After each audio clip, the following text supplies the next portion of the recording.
I live outside of the United States. About 15 years ago, I went to visit family in the US for a family reunion, so we had to find accommodation for everyone. I stayed with my grandmother, while others found alternative places to stay. A man who lived close to my grandmother offered to let my brother and his wife stay with him. He had a 3-bedroom house, and he lived alone, so he said he would be happy to let them stay in a spare bedroom for free. They happily agreed. I went with them to see what the place was like. My grandmother lived way up in the mountains, kind of in the middle of nowhere, and so did this man, who was a long-haul trucker, by the way. When we pulled up in front of his house, we all talked about how beautiful it was. I wanted to stay there too, and we wondered if he would let me stay in one of his other rooms. That all changed when we entered the house, though. While the place was lovely and clean, there was a horrible stench. It stank of rotting meat and solvents, with a touch of air freshener thrown in. We could not get away from the smell. The room that they would be staying in was accessed through a sliding glass door. The view was amazing. The smell was not, nor was the locked door that led to the rest of the house. There were 2 sturdy locks on the door, a deadbolt and a padlock. It was a bit disconcerting to note that they were there to lock something or someone in addition to keeping people out. When my brother asked about the locks on the door, the long-haul trucker said, "I have cats. I don't like them to get out. There are mountain lions and opossums and eagles around here." My brother later told me that he thought about joking, "How big are your cats?" But he thought that might not be a good idea. To access the kitchen, we had to go back outside, walk around to the other end of the house, and go in another door there. While the long-haul trucker was telling my brother and sister-in-law to feel free to use anything in the kitchen and living room, I had a look at the inner door that led into the living room. Sure enough, there was a deadbolt and padlock on it. Of course, the stink was really bad there too. Despite all of this, my brother and sister-in-law stayed there for a week. They stayed out of that place for as long as possible, only returning to sleep. My brother said that the guy was weird, but he didn't think that anything horrible was going on. He probably doesn't clean up after his cats, he said. Cat food smells like that when it's left out too long. We saw the cats while we were there, so that was a possibility. But what struck me as odd was the fact that the cats were out and free roaming. One was even outside. My brother and sister-in-law had no other problems during their stay there, though. A couple of years later, I went back to visit my grandmother on my own. The long-haul trucker came over to her house, and after we'd all talked for a while, he brought up my brother's previous visit. "I just want to say sorry for how bad the house smelled back then," he said, "and I want you to know that it's all cleaned up now." This struck me as strange, because we hadn't talked about the smell at all. When I said that there was no need to apologize to me because I hadn't stayed there, he got upset. "No, it wasn't good," he said, "and I want you to see that it's all cleaned up now. You should come over and see it." I assured him that I believed that he really had cleaned up, and I didn't need to see it. He kept insisting that I go over to see it, though. My grandmother insisted on it too, so I went with the guy to see it. He continued to insist that I see every room in his house, and fawning over me. It just felt weird. His house was very clean, though, and the locks were gone. The cats were still there. Also, I should mention that this guy had also tried to entice my niece to go over to his house on another occasion. He kept telling her about his private gym and all the equipment he had over there. He kept saying, "You can ride on my exercise bike. You can ride it as much as you want." When I said that she was probably too little for his stationary bike because she was 8 years old and he was a large man, he said that he could adjust it. So I said that I was interested in seeing a stationary bike that could adjust like that. He said, "Oh, that's okay. You don't need to see it. My house is a mess anyway." Then he continued to ask my niece if she wanted to play on his exercise bike. When I called her mother's attention to this, the long-haul truckers stopped asking.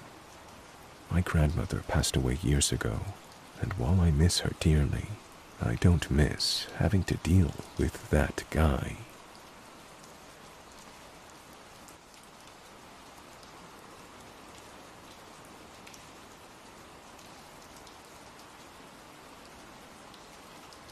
I have always been an avid mountain person.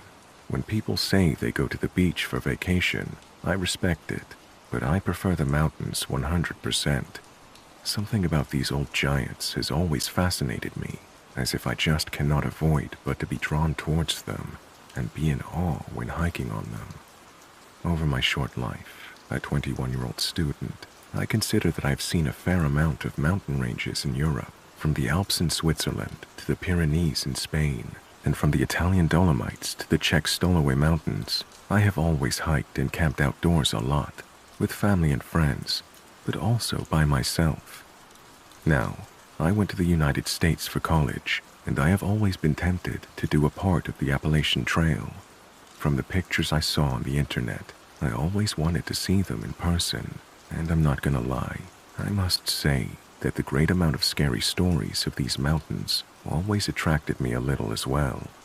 I'm definitely not a person who likes scary movies or anything, but I enjoy reading fellow mountaineer experiences, and to be honest, I mostly just read stories about the Appalachian Trail to know how to prep myself for when I was going to do it. The scary stories just got my attention every now and then.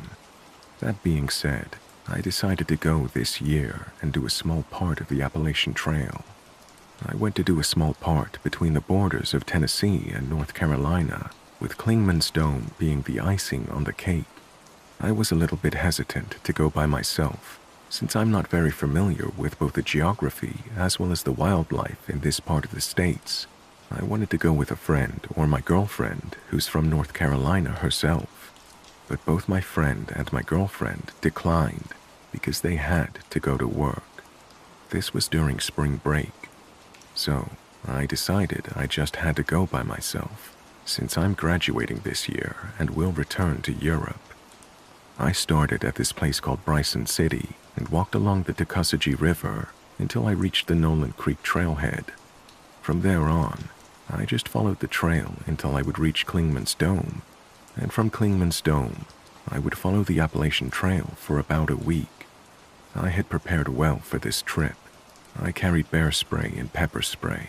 I read some freaky stories about people in the Appalachian Trail, and I also brought this hunting knife and an axe for wood. I had some canned food and lots of water, plus a water filter, and for the rest, just my tent and sleeping bag. So, when I started walking from Bryson City, and I saw the beautiful aura this mountain range had, I couldn't be happier. I had been wanting to do this since I had arrived here in the US, and I was finally doing it. I encountered some people on the Nolan Creek trailhead who were friendly, but I'd made up my mind I would be better off alone than with strangers. I reached Clingman's Dome the same day and went a little further before I would set up camp. It was beautiful. At night, I slept a bit off the trail with a small campfire while I had dinner, and which I put out before I went to sleep. The first night went really well, as I was so exhausted from the hike to Clingman's Dome. The next 2 days were just as beautiful, and I saw lots of breathtaking views. The people on the Appalachian Trail I encountered were really polite as well. Then, on the third night, I feel like everything took a strange turn. I'd set up my camp just as usual, around 160 feet from the trail. No one was camping close to me, or at least not that I was aware of. While getting dinner, I just had this really weird gut feeling that I was not alone there.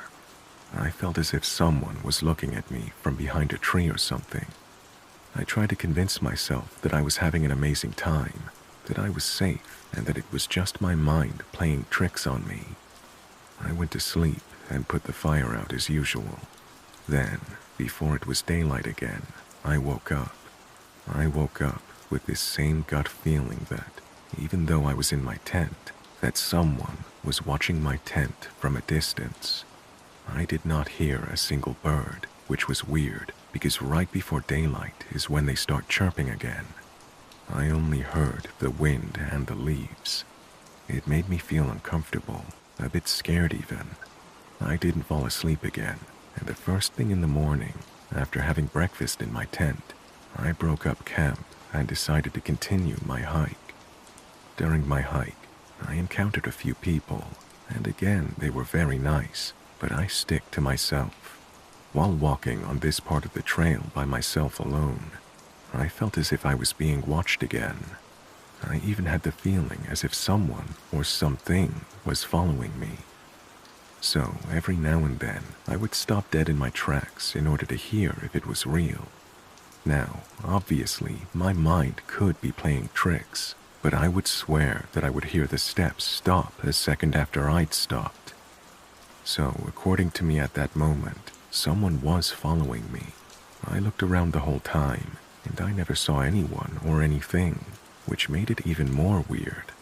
After the long day of hiking, I made camp, this time closer to the trail than usual. But for some reason, I thought it would be more safe. I again had this gut feeling of being watched while having dinner outside my tent. So I decided to finish my food in my tent and went to the bathroom in a bottle because I did not want to go outside now. I tried to sleep by closing my eyes, but my mind focused on hearing the whole time. And that is when I heard it for the first time. A knock, as if a branch was hitting a tree or a small rock was getting thrown at a tree. Silence followed for what seemed like an eternity, but was probably more like 10 minutes. Then it happened again, this time more clear. I was scared now, and I had no idea where to go since it was dark already. I put on my flashlight in the tent and made myself look as big as I could so that my shadow outside the tent would look bigger because of the light. I don't know why this was my reasoning at the time. I just thought of bears. I held my hunting knife in my hand. Silence followed the second knock, but now I shouted to pierce the silence in the dark. First I shouted that whoever was joking around, I was armed, and I was not wanting to be pranked. I thought this would scare them off. It did not.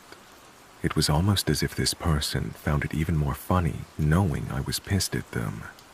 I heard another knock, and immediately after a knock on what I assumed to be the opposite side of my tent. So now I was guessing it was 2 people instead of 1, and that they liked to pull a prank on an innocent passerby. I tried to stay up as long as I could, but around 4 a.m., my eyes just gave up, and I drifted off. I woke up at around 8 a.m. again, with the light of the sun being my savior. I first tried to hear if whoever was pranking me was still knocking. I didn't hear anything. I shouted again, stating that I was now going to exit my tent with my knife in my hand, and that whoever had been joking around should make themselves known. I walked out of my tent, and I didn't see anyone. I looked for tracks around my camp, but I could not immediately make something out of it. I decided to get the hell out of there. The next part of my week basically continued being the same. At night, I'd hear some knocks from different directions, and occasionally, I heard what I would guess was a little bit of humming, as if a person was just humming a tune. Now, I never saw anyone except from the occasional hikers on the Appalachian Trail, so I cannot say I saw something weird, but I could never get rid of this weird gut feeling that I was being watched and followed during the rest of my hike on the Appalachian Trail. I'm now back, and I told this to my girlfriend. She said it was probably just my mind playing tricks on me, and I am inclined to believe her because I never saw anything. But I still sometimes wake up in the middle of the night, thinking that I'm in that tent in the middle of nowhere, and someone is watching me and knocking on a tree. And every time I wake up like this, the thought alone scares me.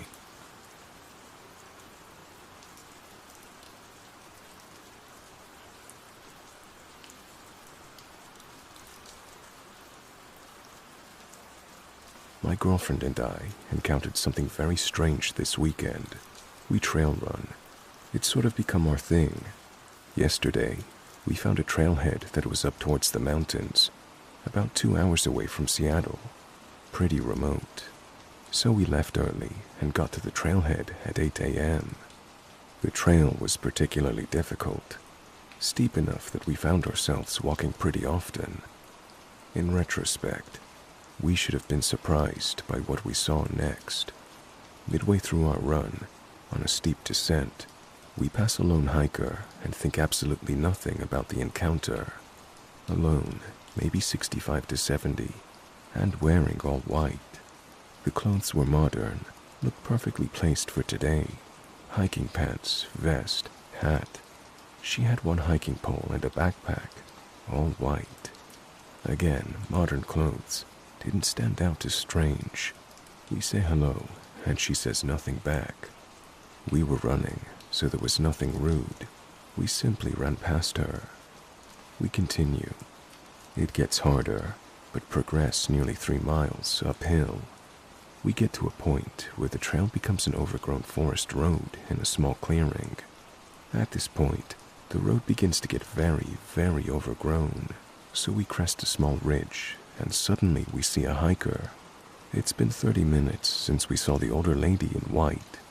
Yet, here was a hiker with the same outfit. There were no forks in our trail. Yet, we'd swear this was the same person. But that would be impossible, right? The gravity of this didn't hit yet. So strangely we ran past her again. We ran a couple of feet in front at least, because at that point, the road was entirely bushes and not passable. So we turn around. We walked past her a last time. She says something like, "Seems like the trail ends here." It didn't feel eerie, yet, in retrospect, it was eerie. We ran back. Everything seemed normal until we reflected on why this lady was there. How would she have gotten there before us? How could she have even made it there at all? We just ran 5 miles uphill, steep terrain, and so did this 70-year-old lady.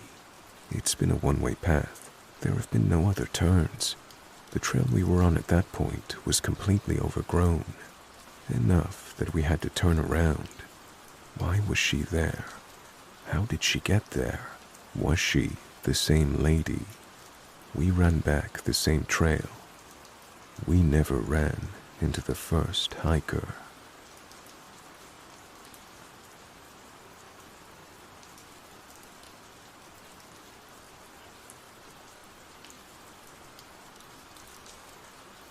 This happened several months ago while I was moving cross-country to Las Vegas. I arrived the night before I was supposed to check in and get the keys to my new apartment. I didn't feel it was necessary to get a hotel room, so I decided to sleep for a few hours at a pilot travel stop and then head to my apartment in the morning. There was a parking area to the side of the building with 3 or 4 rows of spaces. The furthest row was near a fenced-off area. Most of the spots were filled with trucks and vans, likely other drivers who had also stopped to rest. I parked my car in the space closest to the main building, since it had the most light, and decided to get some rest. I'd been asleep in the driver's seat for about an hour when I was suddenly startled awake by the sound of someone walking near my door. I looked over and saw a guy starting to walk away. Then he turned around, saw that I was awake and looking at him. He then gave a little wave and started walking back to my car. He said, "Hey man, sorry to wake you, but my car won't start, and I was wondering if you could give me a jump." I was half awake and, for some reason, just kind of mumbled, "Sure, I guess." He replied, "Great, follow me around." This part was clearly a stupid decision on my part, but I'll continue nonetheless. So, I started my car and drove around to where he was walking. He led me to the far back row of the parking lot, in the back corner near the fence. At this point, I was starting to realize how shady the situation felt. I stopped my car about halfway down the row, thinking, just back up and drive off. This is dangerous. He saw that I'd stopped and started waving at me to pull forward. For some stupid reason, I did, but I kept my windows up and the doors locked. I also grabbed my phone and pepper spray from my carry bag on the passenger seat. As I pulled up, I saw an old, beat-up RV parked next to an even more beat-up pickup truck, which was filled with garbage in the bed. The truck was facing the fence, with the back toward the parking row where I was. The guy was standing near the front of the truck, waving jumper cables and signaling me to pull closer. The way the truck and RV were positioned, there was barely enough space for a car to squeeze between them. Suddenly, a woman stepped out of the RV and began signaling for me to pull up as well. At this point, I was completely suspicious and freaked out. I shouted out the window, "No, I'm not pulling in there. If the cables can't reach, you'll have to find someone else." She got angry and started screaming at me to pull up, and then the guy ran over to her, yelling at her to shut up and get back inside the RV. He then walked over to the driver's side of my car and said, "Just pull up closer to the truck so I can hook the cables up, and we'll be done." By that point, everything about the situation felt off, and I said, "No, I'm not going to be able to help with this." He gave me an irritated look and said, "Seriously, I've got to get to my mother's house. She's not feeling too well, you know." I replied, "I need to go," and started backing out of the parking area to leave the station. As I was pulling away, I saw the woman come back out of the RV and start shouting at the man, pointing toward my car. I couldn't tell what she was saying, but I got out of there quickly and found another location closer to the city to spend the rest of the night.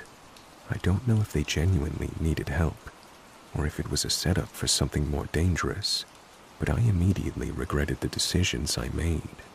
It was clear the situation could have taken a very bad turn.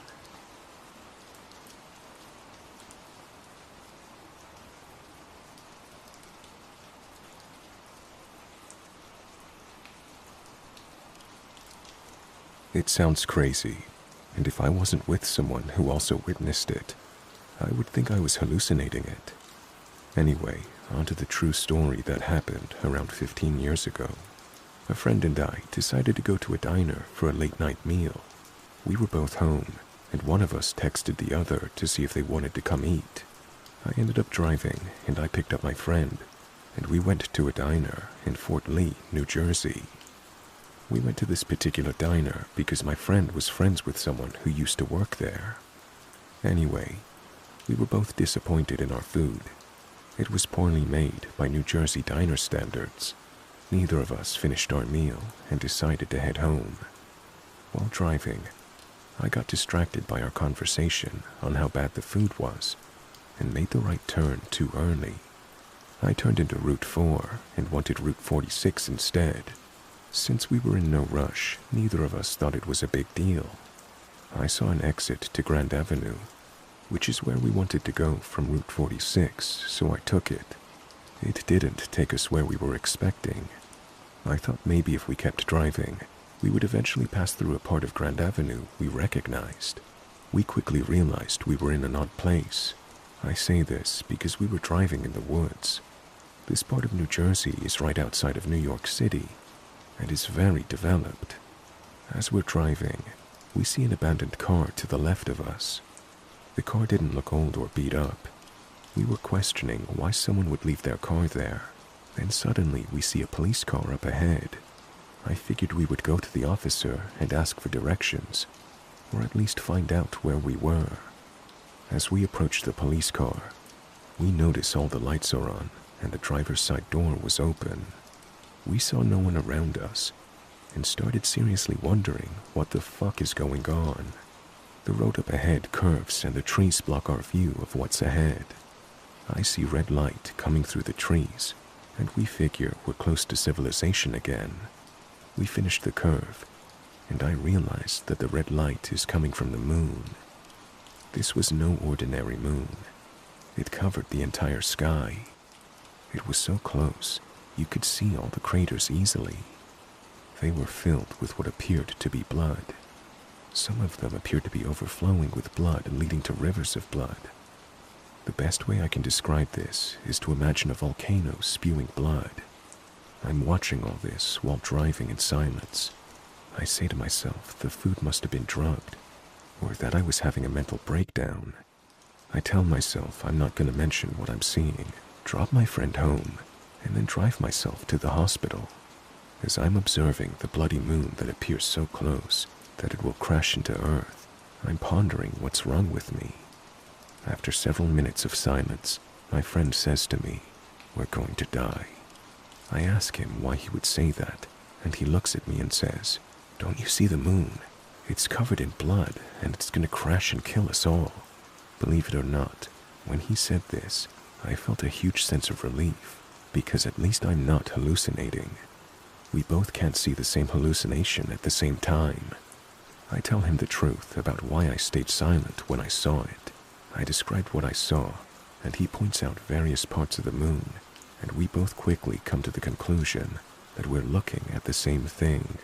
Oddly enough, we are calm.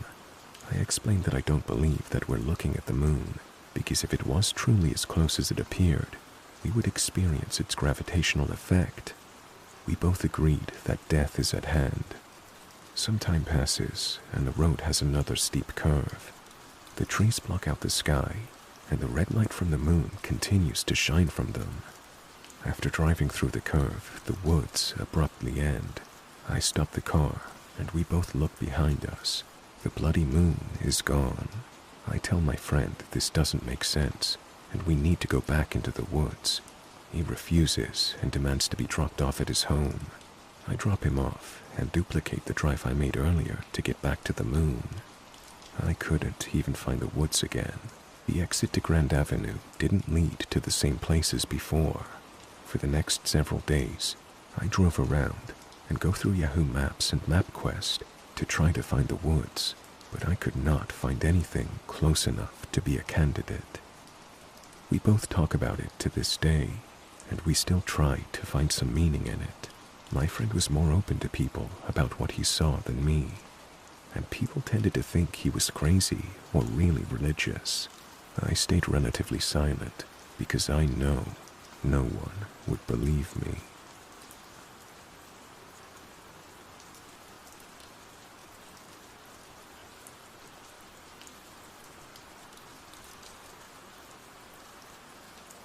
My husband and I have been on our wedding anniversary for over a week now. We have a camper in Cherokee, North Carolina that we've been staying in. We have an interest in abandoned things like towns and cemeteries.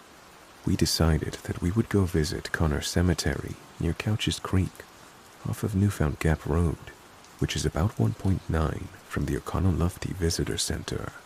When we arrive to a pull-off close to where the trailhead is supposed to be, we get out and start walking towards the opening in the woods where there is a trail. The trail itself is visible, but you would have to be looking for it. We're walking in, heading towards where the cemetery is supposed to be. I'm in the front looking down, checking for snakes and holes, and my husband is behind me.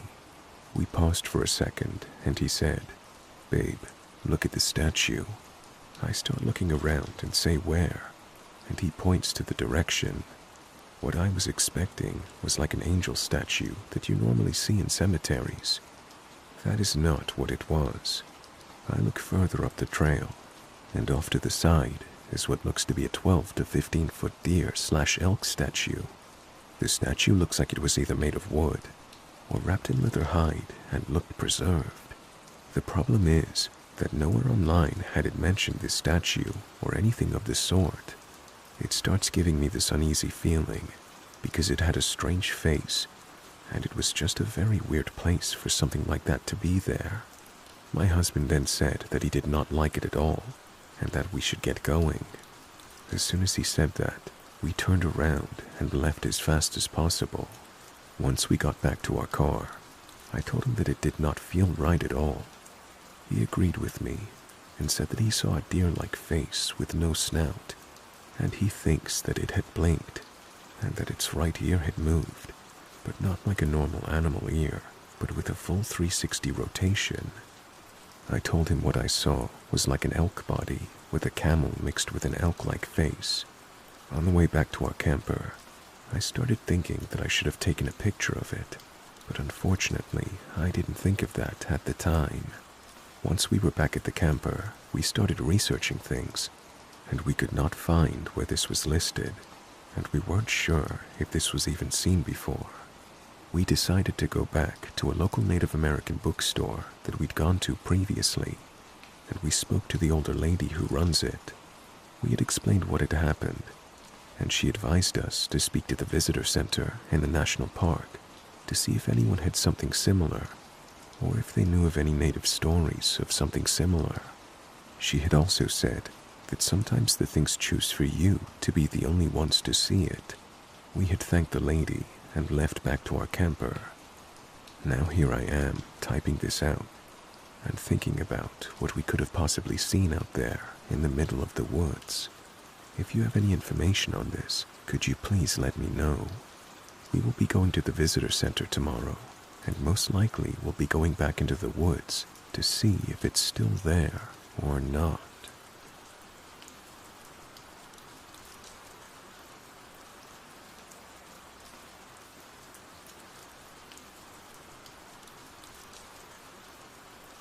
Last night, my boyfriend and I were headed home and got a flat tire. This was around midnight and we were on a highway, so we immediately got off at an exit in the middle of nowhere, and he got to changing the tire. It was dark.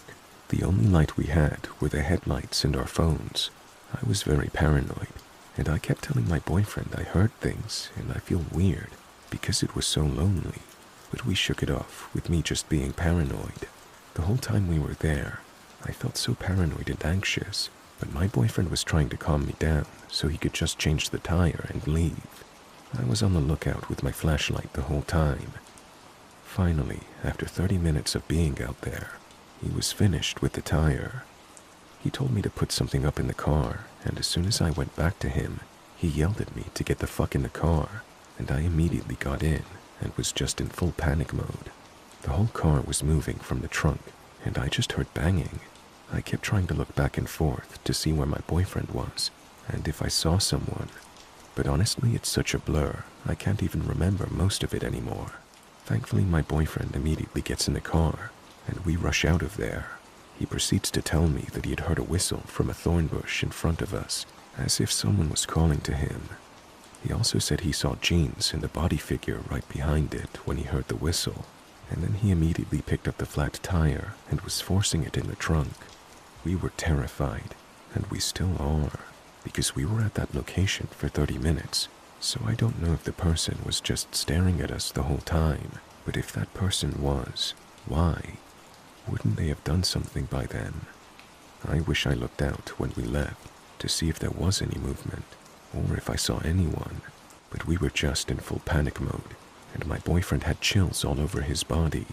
My boyfriend did say when he was forcibly closing the trunk that he grabbed the crowbar, but he didn't see anyone come out.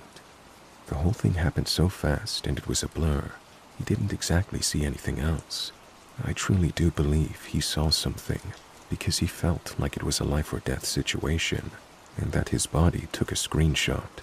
We aren't sure what that whistle was, but we're thankful nothing happened, and we're definitely not gonna stop in the middle of nowhere at night, ever again.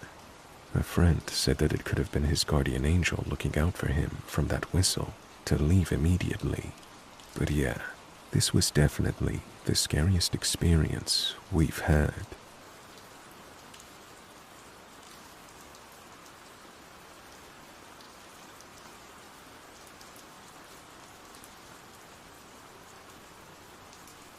I'm not even sure why I'm writing this.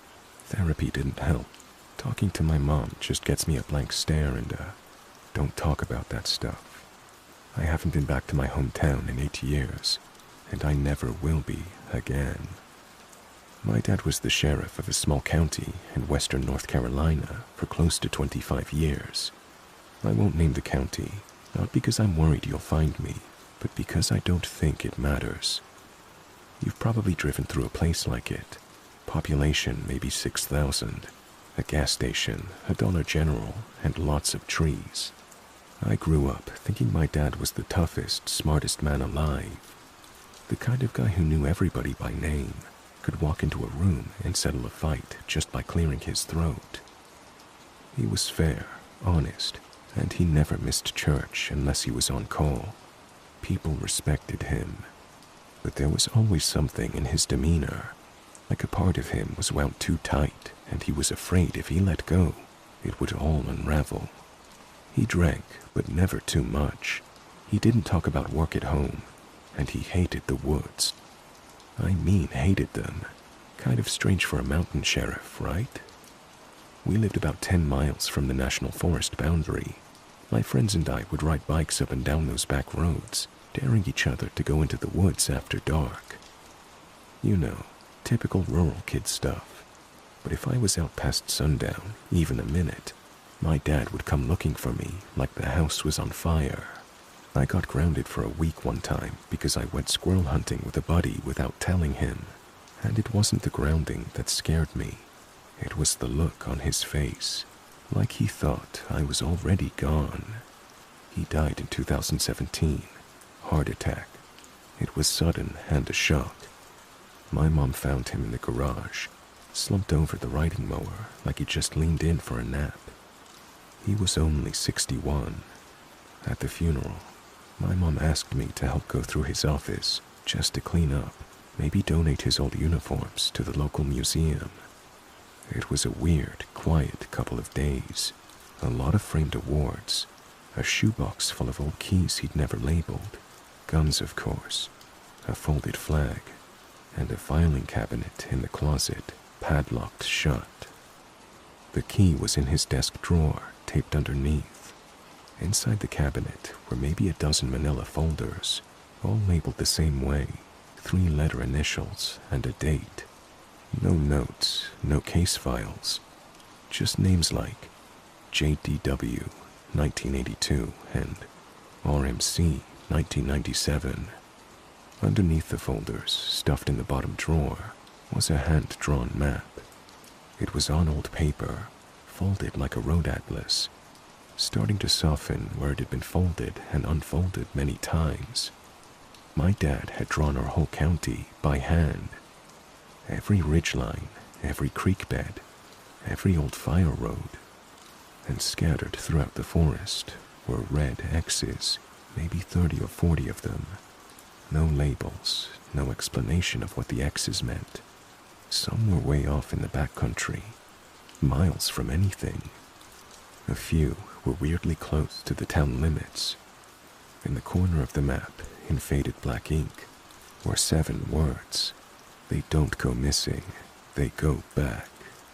At first, I thought maybe it was a tracker for missing persons.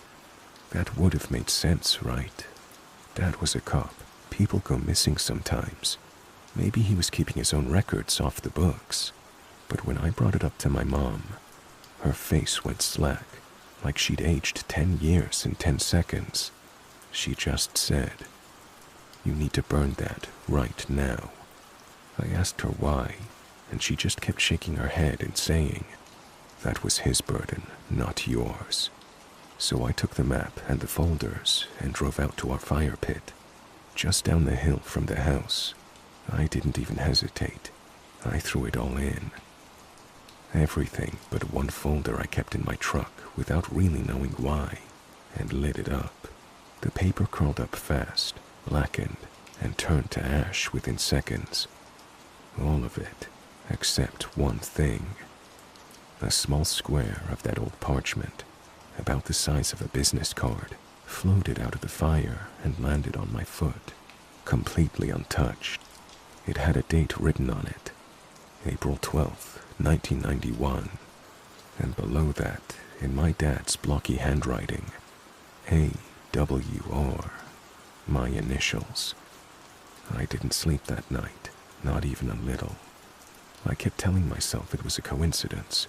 Maybe Dad had meant someone else, a distant cousin, a stranger with the same initials. But that little square of paper didn't feel like a coincidence. It felt intentional, like a warning I didn't understand yet.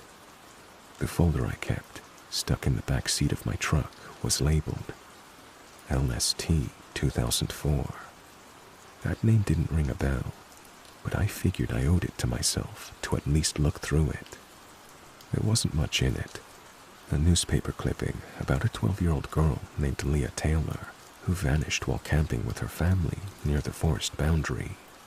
a Xerox of a missing person flyer, a handwritten note in my dad's handwriting.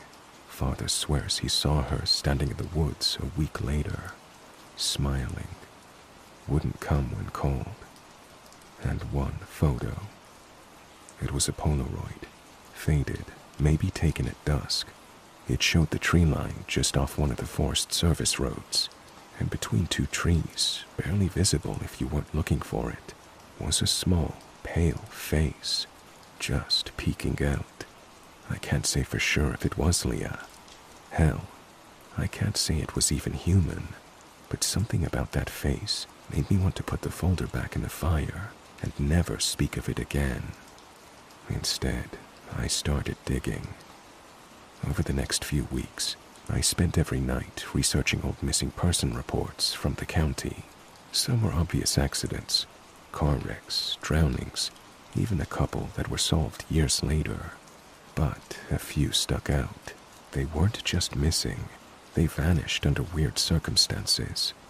A hunter who went out with friends and was last seen walking into the woods to pee never came back, no trace found.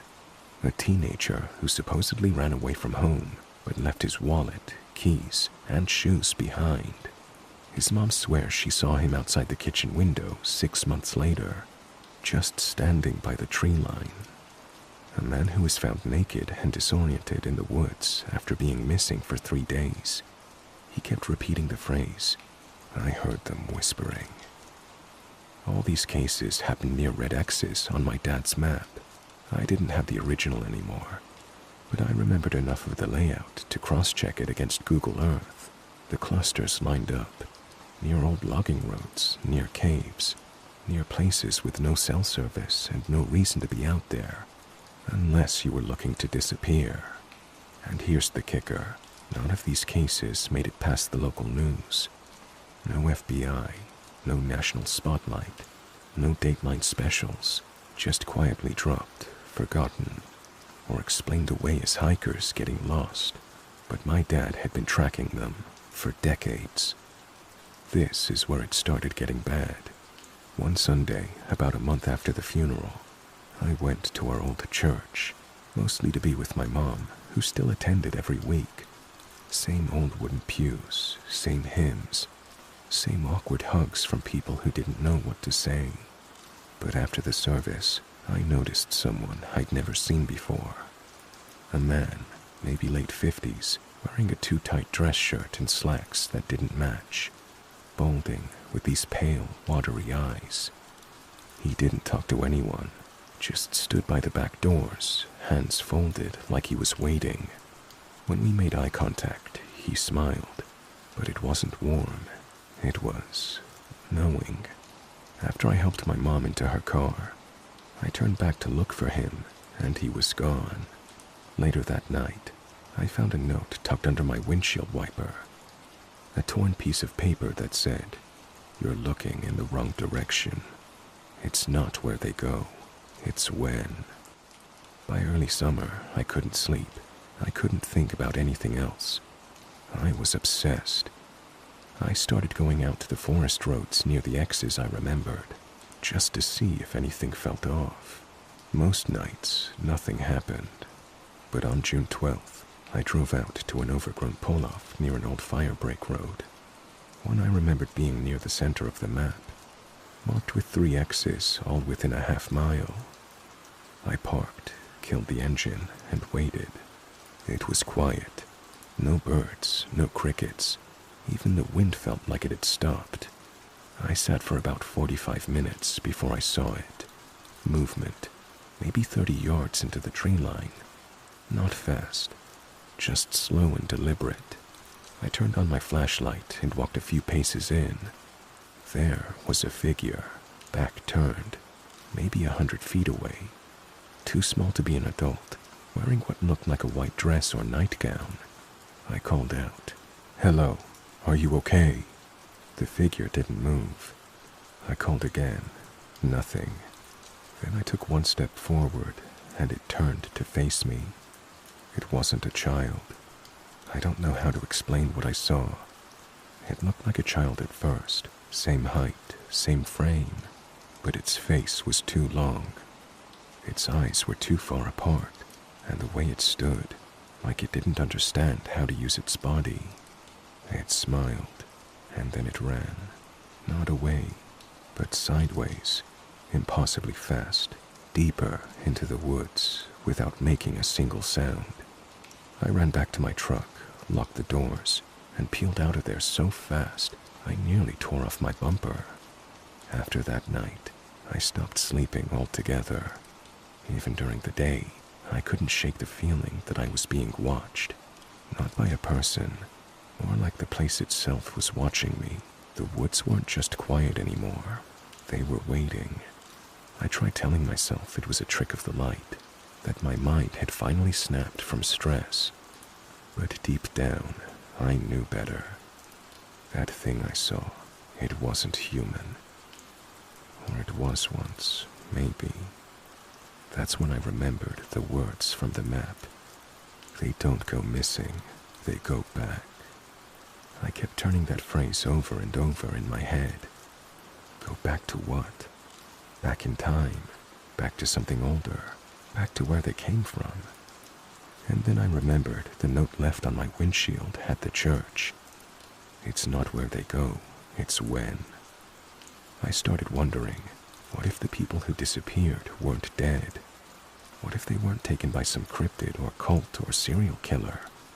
What if they went somewhere else?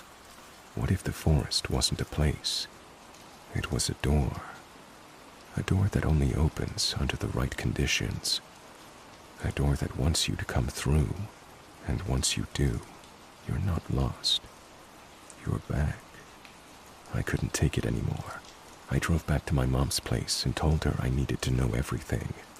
I told her I knew about the map, the disappearances, the red X's. I even told her about the pale figure in the woods. She didn't say a word for a long time, just sat at the kitchen table, hands folded like she was in church. Then she got up, went into the hall closet, and came back with a small wooden lockbox I'd never seen before. She slid it across the table. This was the one folder he kept out of the cabinet. She said, I don't know why, but he said if anything ever happened to him, you needed to see it, and then you needed to burn it. I opened the box. Inside was a single manila envelope labeled AWR, April 12th, 1991. My initials. My birthday. Inside were 3 things.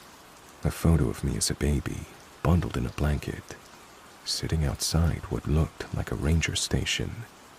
A printed email chain between my dad and someone at the police station, dated 2004. It mentioned a boy found wandering near Chimney Top Trail. Roughly age 3, no ID, no match in missing persons databases. The state offered to quietly close the case and allow local custody due to family interest.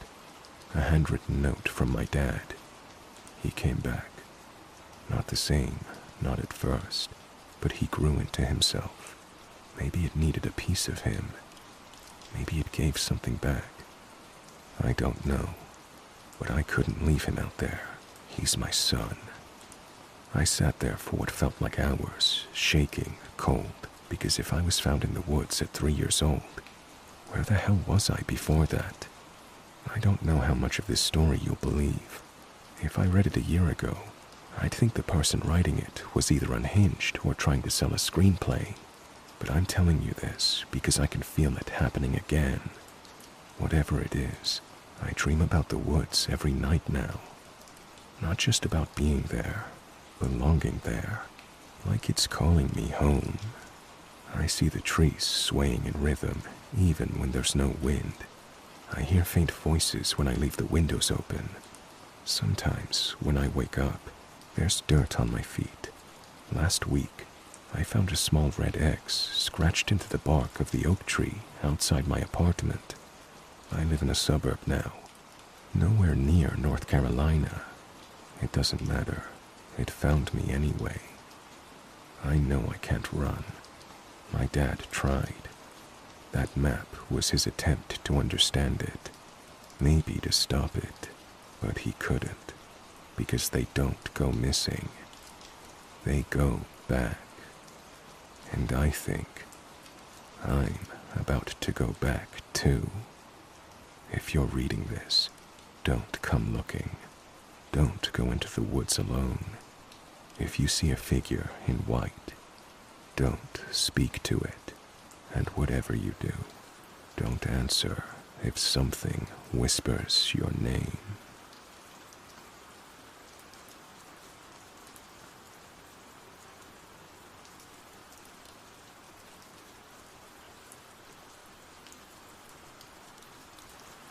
I hope you enjoyed that. Let me know in the comments what kind of scary stories most unnerve you. Don't forget to hit the like button and subscribe for more scary stories. Thanks for listening.